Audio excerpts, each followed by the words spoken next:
Good evening. After Russian troops entered southern Lithuania overnight, German Chancellor Peter Tauber has announced consequences. We now turn to his televised address. Fellow citizens, since this morning, we have been facing a new and serious situation.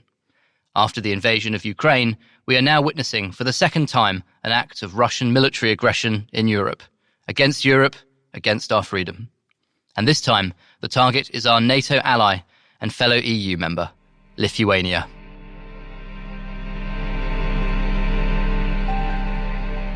When a German chancellor addresses the nation, the situation is serious. Olaf Scholz did so on February 24, 2022, the day Russia launched its full-scale invasion of Ukraine. Angela Merkel did so in March 2020, when the COVID pandemic brought public life to a halt. And Gerhard Schröder used such an address in 2003 to explain Germany's opposition to the Iraq War. In the Wargame, it is now October 28, 2026. In the early hours of the morning, Russian troops entered Lithuania. They have occupied a corridor roughly 65 kilometers wide, the only land connection between the Baltic states and the rest of NATO territory. And the worst-case scenario has become reality. The crisis had been escalating step by step. After a large Russian-Belarusian military exercise, thousands of Russian troops remained stationed near the Lithuanian border. At the same time, hybrid attacks targeted both the Baltics and Germany, including cyber attacks on Germany's savings banks. The German government responded by sending warships into the Baltic Sea, ordering Bundeswehr exercises in Lithuania, and activating emergency mechanisms designed to keep the state functioning during a crisis. It was not enough to deter Russia. At night, Russian troops crossed the border. A quick reminder: all developments in this war game are fictional. The news broadcasts were generated with artificial intelligence. We condemn this military aggression in the strongest possible terms. The federal government is doing everything in its power to restore peace and to ensure that you can live in safety. The address is meant to reassure the public, but it cannot hide the fact that one central question remains unanswered. Are the Americans prepared to defend Europe in this crisis?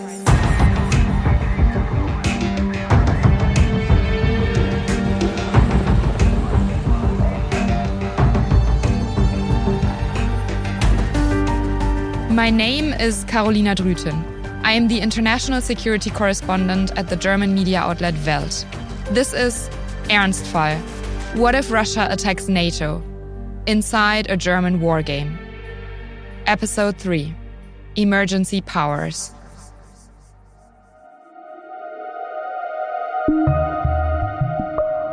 At the end of episode 2, Team Russia took advantage of the fact that the American position is vague and at times even contradictory. They decided to speak directly with the Americans. The US president is unavailable at the moment, so the Kremlin calls the Secretary of State instead. And for that conversation, the Red Team has prepared a strategy. That's where we need to focus in particular, on driving a wedge between the United States and Europe at this critical moment. What are the specific points we want to raise? That was the Russian foreign minister. The Russian president and his military chief respond. We will start off by thanking the American side for its efforts to achieve a ceasefire in Ukraine. I'd immediately cast them in the role of mediator. I would emphasize that this should be a bilateral process. Above all, we should stress that we see the United States as a mediator, not as an active party to NATO. The three men on the Red Team have to put themselves into the Kremlin's shoes. They have to think like the adversary. In that logic, great powers decide the fate of smaller countries. That is why the Red Team wants to strike a deal with Washington, over the heads of the Europeans. Ideally, at a summit bringing together the Russian and the American presidents. And of course, the agenda will focus on new peace architecture for Europe and on bilateral economic relations. The plan is set. The Russian president picks up the phone and calls the US Secretary of State. Hi, Mr. Secretary. The Russian president gets straight to the point. So we would re-energize the process of rearranging the European security architecture with the US participation. Step by step, he works through his talking points. He does not treat the United States as part of NATO, but as a power in its own right. And he makes the American side a concrete proposal. We are happy to welcome, let's say, 30 unarmed US monitors to be embedded there and to have ability to monitor that human rights are not violated and so on. We are totally open for that. We are really looking for a solution here. If the Americans accepted it, they would not be acting as Lithuania's ally, but as a neutral mediator on the ground. But the US Secretary of State does not take the bait. In the Wargame, he is played by Jeff Radke, a former US diplomat and NATO official. He is sitting in Washington, D.C. He may be quite reluctant to send American troops, whether it's observers, whether it's unarmed or armed. Instead, he makes clear that the United States views Russia's move critically. There is extreme worry about the presence of your troops in Lithuania. It is something that we can't ignore. What really matters, however, is what the US Secretary of State is not saying. He is not drawing any red lines. He is not demanding the immediate withdrawal of Russian troops. And he is not threatening any consequences. The truth is, nobody knows how the United States would respond in a crisis like this. But Europeans increasingly have reasons to believe that America might not come to the rescue if worse comes to worst. Donald Trump says he's strongly considering pulling the US out of the NATO alliance, unhappy with the reluctance of some members to join offensive operations in the war with Iran. The Trump administration is making cuts to what it contributes to NATO. Washington plans to slash key U.S. deep strike capabilities on the continent by half, raising fresh questions about NATO's readiness and America's long-term commitment to European security. How far are you willing to go to acquire Greenland? You'll find out. For years, Washington has urged Europe to take greater responsibility for its own defense. Under Donald Trump, that message has become much more explicit. The National Security Strategy published in November 2025 states that, quote, "The days of the United States propping up the entire world order like Atlas are over." It then lays out America's regional priorities. First comes the Western Hemisphere. Second, Asia. Above all, China and the Indo-Pacific. Europe only comes after that. Against that backdrop, it is not surprising that the American Secretary of State reacts cautiously in our wargame. What's more, Europe's crisis comes at an awkward moment for Washington. These actions by the Russian side have put the United States in a very uncomfortable position. In the wargame, it is late October 2026. The United States is just days away from the midterm elections. At a time like this, domestic politics tends to dominate the agenda. As the call comes to an end, the Kremlin leader reiterates that he wants to speak directly with the US president. Then he hangs up. I'm looking forward to speaking to your president. Take care. Bye-bye. The Red Team is pleased that the Americans have not taken a clear position. Very good, very good. Yes.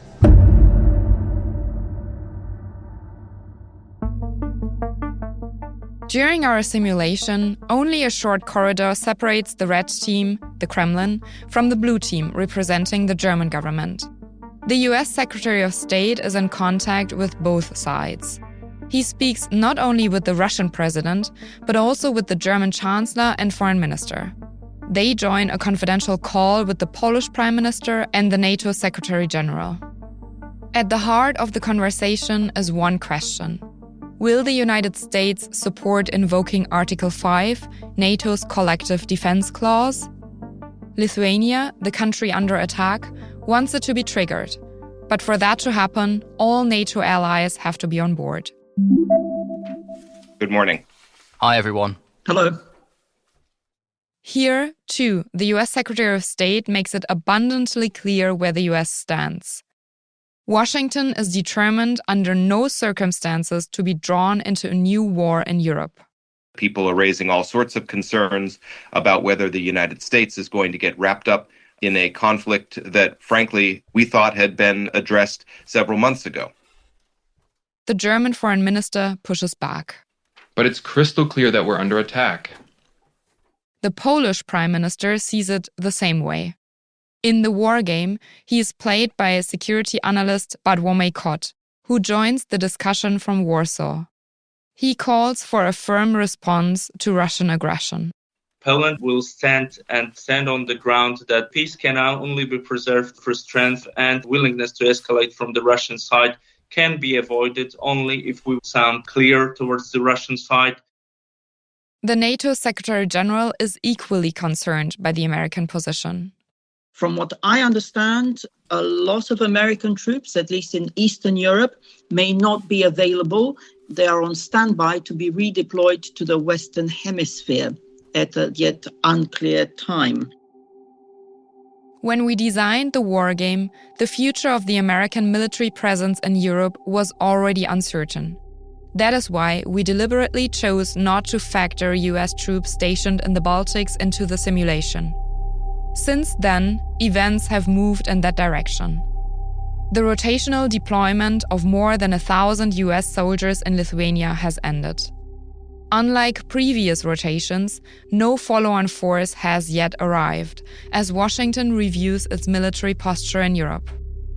In the Wargame, the NATO Secretary General now tries to make clear just how serious the situation has become. I was just out briefing the media in the last few minutes, and I can tell you that most of the questions I got were, what are Russian troops doing in Lithuania? Are they already on the territory of Lithuania? Is this an Article 5 situation? And is this World War III? That is not at all what the US Secretary of State wants to hear. First, he says, we are not in World War III. Second, we don't want to do anything that might call into question the work to create a broader basis for a constructive relationship with Russia, including economically. And finally, more sanctions, that's something that we've got to be very careful about. The United States agreed to convene the North Atlantic Council, but refused to treat the meeting as an Article 5 consultation. No collective defense. No immediate consequences for Russia's actions. In effect, NATO is deadlocked. The call comes to an end. Let's briefly take stock. Russia has invaded part of Lithuania, thereby attacking NATO. The alliance has defense plans for exactly this kind of scenario. NATO's Supreme Allied Commander Europe, better known as SACEUR, has the authority to reposition forces and raise their level of readiness. But there is no automatic military response. To actually put those plans into action, a political decision is required. And, as we've just heard, that decision has not been taken yet. After his call with the US Secretary of State, the NATO Secretary General and the Polish Prime Minister, the German Chancellor sums up the situation. It seems to me that the Americans want to turn this conflict into a purely domestic European issue. The Foreign Minister comes to the same conclusion. We have to let go of the idea that the United States will, in the short term, be willing to even engage in a discussion about invoking NATO's collective defense clause. So we must prepare for the fact that the necessary deterrence and solidarity with Lithuania will have to come from us. And the compelling question that now arises for us is, how do we respond within the scope of our capabilities, both within the alliance and at the national level? The blue team is now convinced of one thing. They cannot wait for the Americans. They begin discussing how Germany should respond to the Russian attack. You'll hear more about it in a moment. But first, let's step back into the neighboring room. That's where the Red Team is planning the next phase of its strategy, to render Germany incapable of acting. When it comes to Germany, it's best to stick to the tried and tested strategy of carrot and stick. The carrot is mainly economic, including the resumption of cheap energy supplies. That's the Russian foreign minister. In other words, Russia is looking for internal divisions it can exploit. We can exploit a whole range of vulnerabilities in Germany to achieve our strategic objectives. At the top of the list is the desire to resume economic cooperation and energy imports. There is strong lobbying for this, particularly in parts of Eastern Germany's business community, and to some extent within the government. This is where we can drive a wedge. The Kremlin is wasting no time. Team Russia offers Team Germany talks on what they call a peaceful solution to the humanitarian crisis in Kaliningrad. On Russian state television, aimed at an international audience, it sounds like this.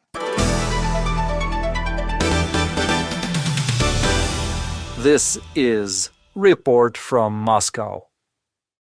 The Kremlin has proposed talks with Germany to address a humanitarian crisis in Russia's Kaliningrad region. Moscow accuses Lithuania of blocking transit routes, cutting off supplies of food, medicine, and basic goods for civilians. You may remember this from the scenario leading up to the Wargame. In the months before the escalation, Moscow repeatedly tried to lure Berlin with economic incentives, cheap gas contracts, and investments in Eastern Germany.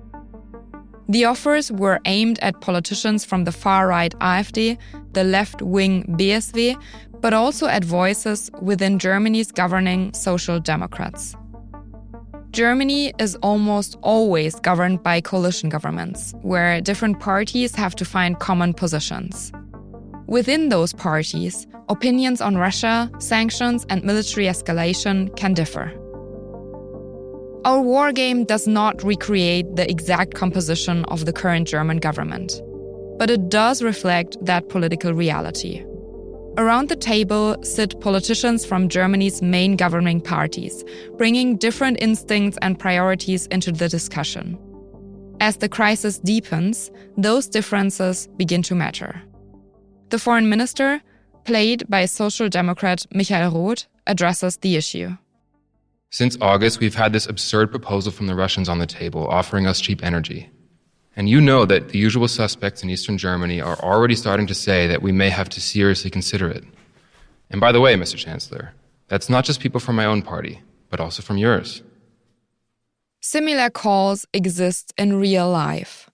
Last November, for example, Michael Kretschmer, the federal minister of the Eastern German state of Saxony and a leading politician in the center-right CDU, argued that Germany should resume buying Russian energy once a ceasefire in Ukraine had been reached. In the Wargame, the Russians have laid a second trap. Then there is the second proposal to expand economic cooperation and ease sanctions. I think we need to send a very clear no.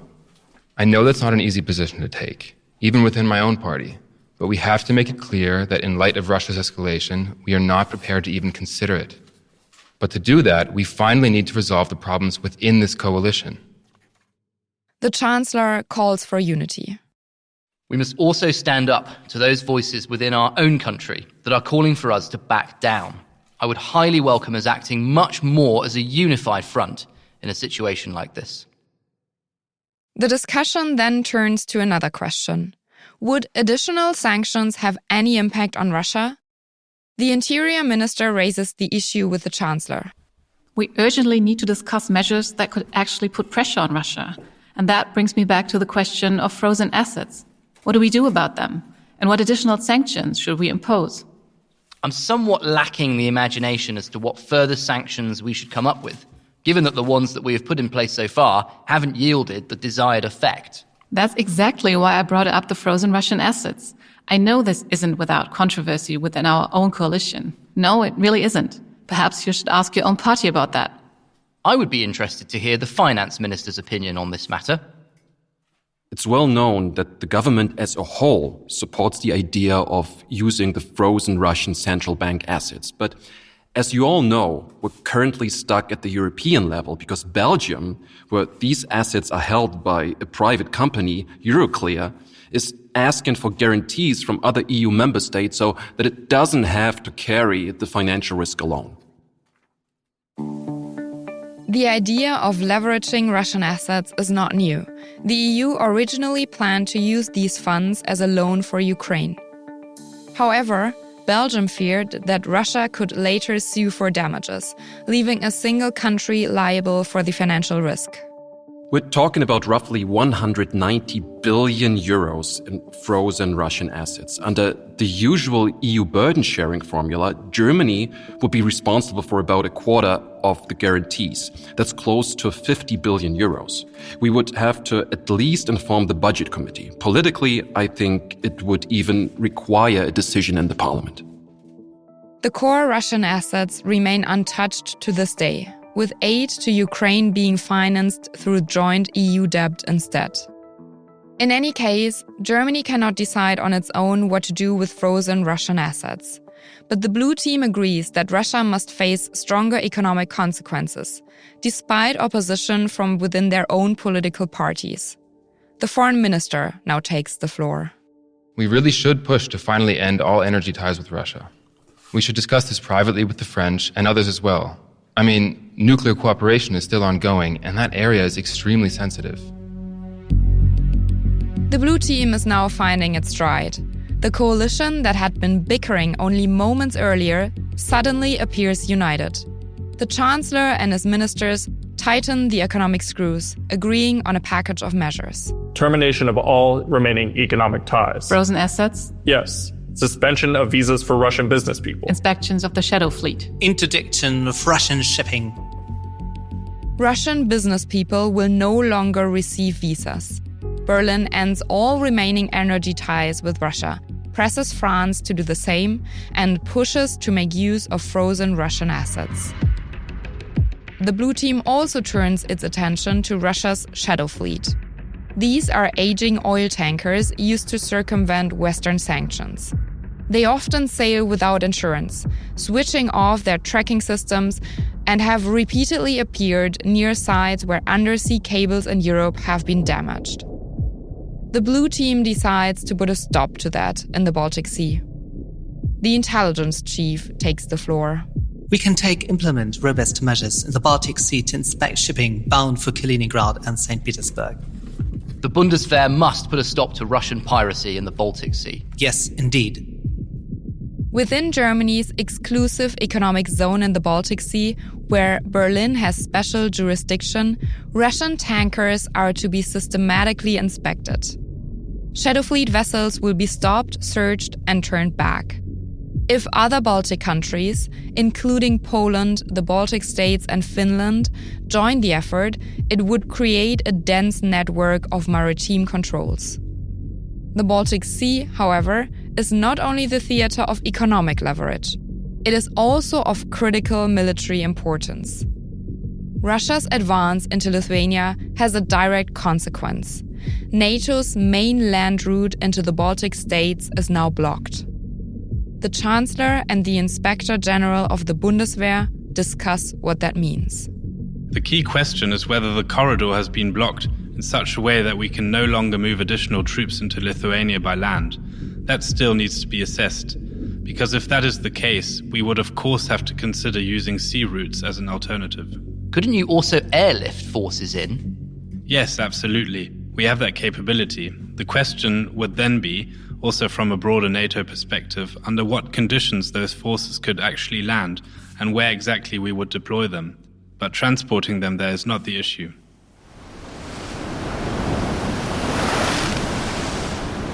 Facing a blocked land route into Lithuania changes the equation for NATO. Reinforcements would now have to arrive by sea or air. The same routes would also be needed to evacuate civilians from the Baltic states, should that become necessary. But the Baltic Sea is just as important to Russia. St. Petersburg is Moscow's gateway to the Western Baltic Sea, while Kaliningrad, Russia's heavily militarized exclave, sits at its center. That is why the Blue Team wants NATO to establish full maritime control in the Baltic Sea, to ensure Allied forces can move freely while restricting Russia's ability to operate there. As for A2AD, we would need a major electronic and air power response. From a NATO perspective, that is something we can manage, with capabilities such as the F-35. Our own Air Force assets would also be part of that. By then, we would already have our first F-35s in service, while the Tornadoes would still be operational. A2AD stands for Anti-Access Area Denial. The idea is to make an area so heavily monitored and defended that an adversary can no longer operate without facing significant risk. In the Baltic Sea, that would mean combining radar, surveillance assets, fighter jets and air defense systems to restrict Russia's freedom of movement. The aim is to prevent Russian ships and aircraft from moving freely in the region. Germany could never achieve that on its own. It would require close coordination with the other NATO countries bordering the Baltic Sea, at least. Not all of these actors are represented in our wargame, as the simulation focuses on German political decision-making.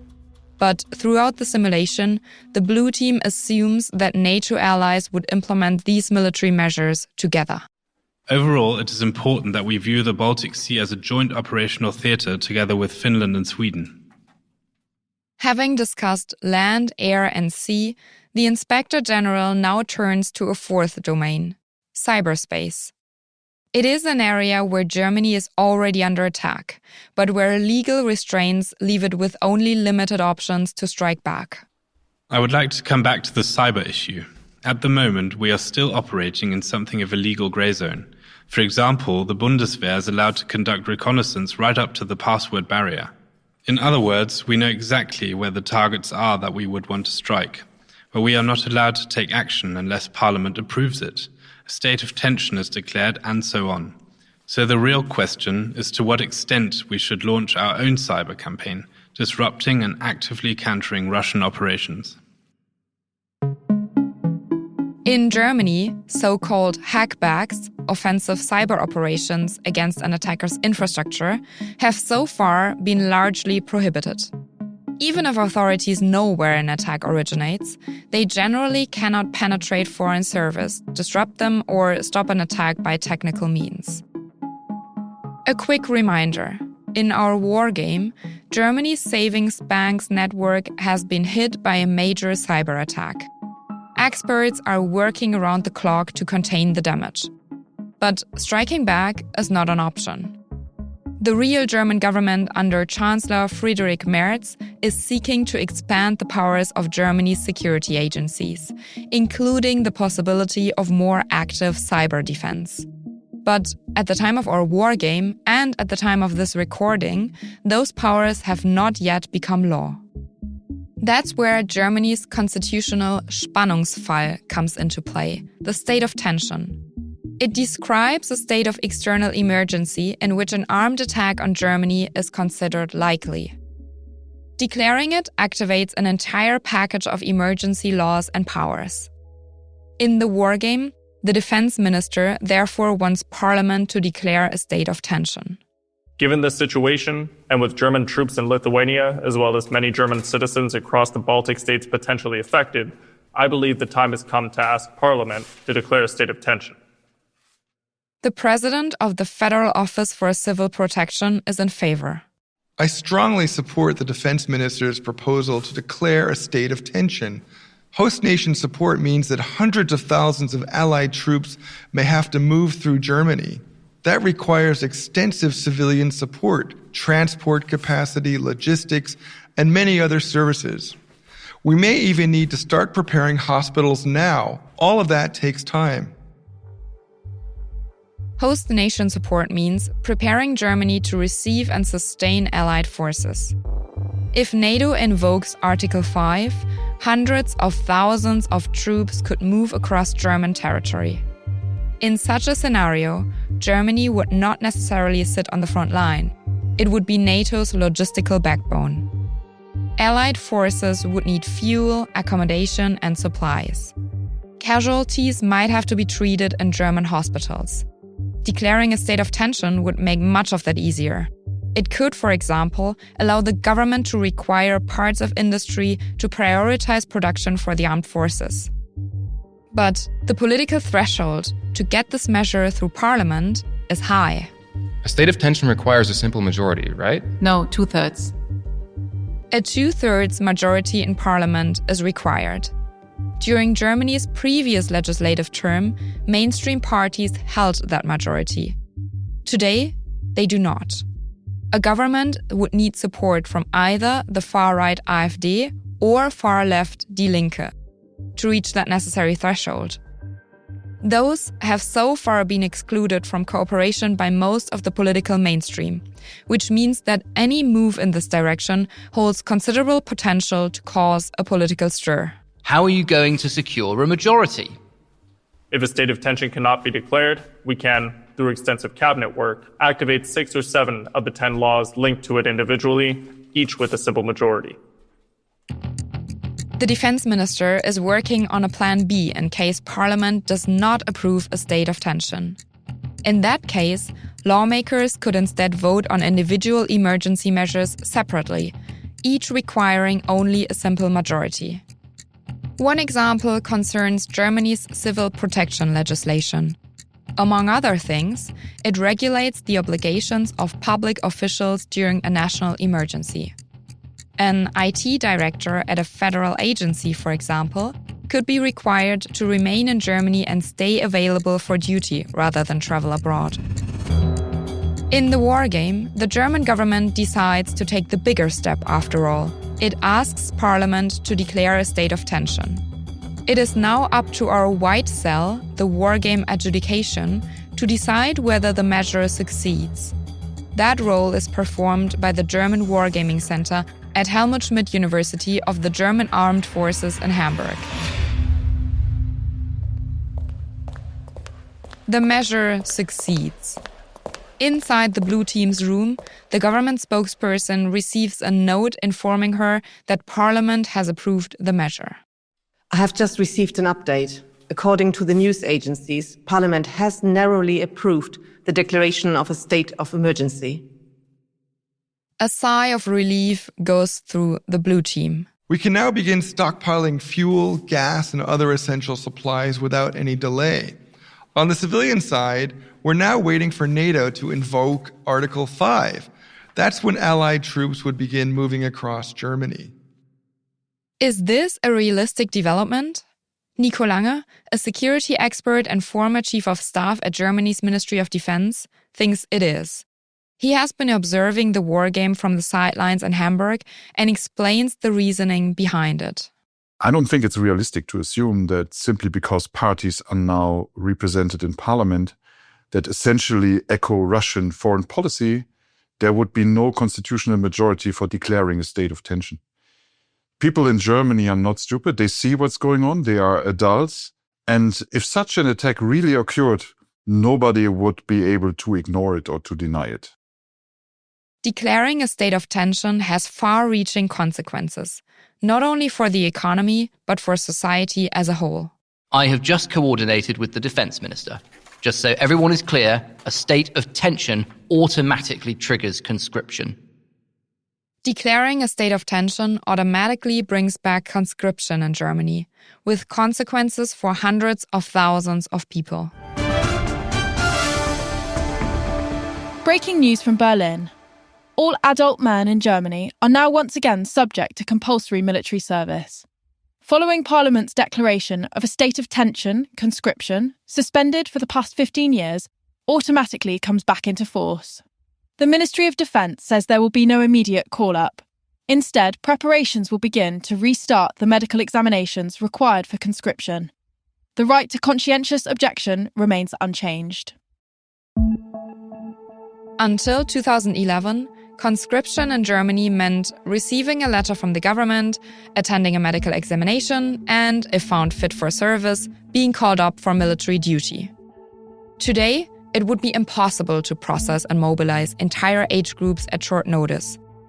Germany no longer has the infrastructure to do so. There are too few instructors, too little accommodation, and many of the local military recruitment offices have long since been closed. Even so, declaring a state of tension would mark the beginning of a broader mobilization. The government would start preparing the country and its workforce for the possibility of a prolonged conflict. As the finance minister points out, I just want to point out, given the discussion about conscription, we may be facing economic losses in the coming months. Since we don't know how long the situation will last, I would reserve the option of imposing a budget freeze across all ministries later this year.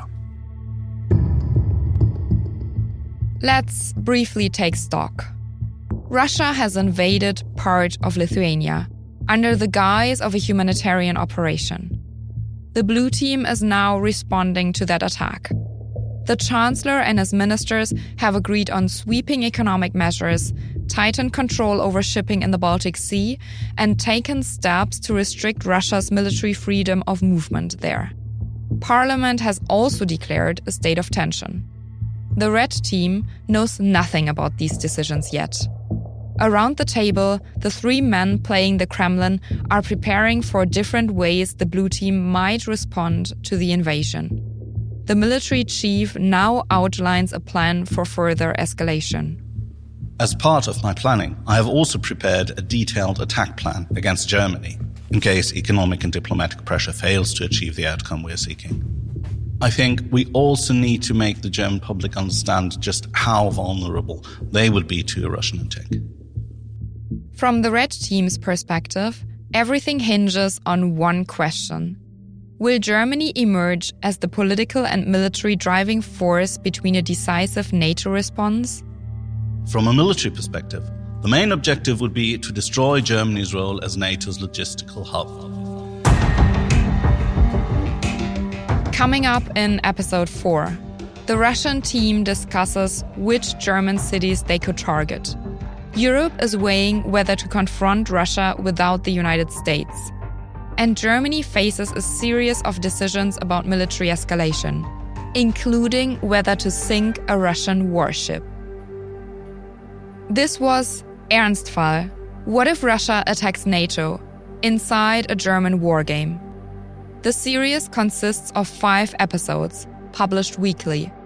Episode 4 will be out on 15th of July. If you have any questions or remarks, write us an email to wargame@welt.de. That's wargame@welt.de. Script and storytelling, Carolina Drüten and Antonia Beckermann. Production and sound design, Marvin Schwarz. Project leads, Antonia Beckermann, Carolina Drüten and Caroline Turzer. Research support, Jan Rosenkranz. Academic guidance, Josef Werbowski and Philipp Jan Schäfer from the German Wargaming Center at Helmut Schmidt University, the Bundeswehr University in Hamburg. Cover design, Dominik Schmidt. Our special thanks go to the participants of the Wargame.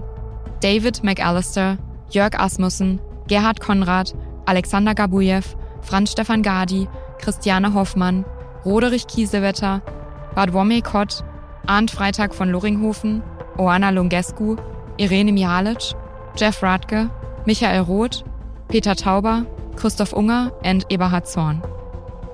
We're grateful to the fellow journalists who lent their voices to the English language version of our German participants' quotes. Daniel Düllenböhmer, Stephanie Bolson, Francis Dernley, Henry Donovan, Jacob Eckstein, Philip Fritz, Eric Kirschbaum, Chris Lunday, Nicholas Potter, James Rothwell and Konstantin Schreiber. We would also like to thank the Helmut Schmidt University in Hamburg for providing the venue, as well as Alan Edwards, Marlene Badun, Tobias Grabow, Till Henniges, Karl Hufnagel, Elias Jakob, Thorsten Kodalle, Nico Lange and Wim Ort for their support on site. And Nana Brink, Kai Brinkmann and Niels Lange for their valuable contributions to the conceptual discussions.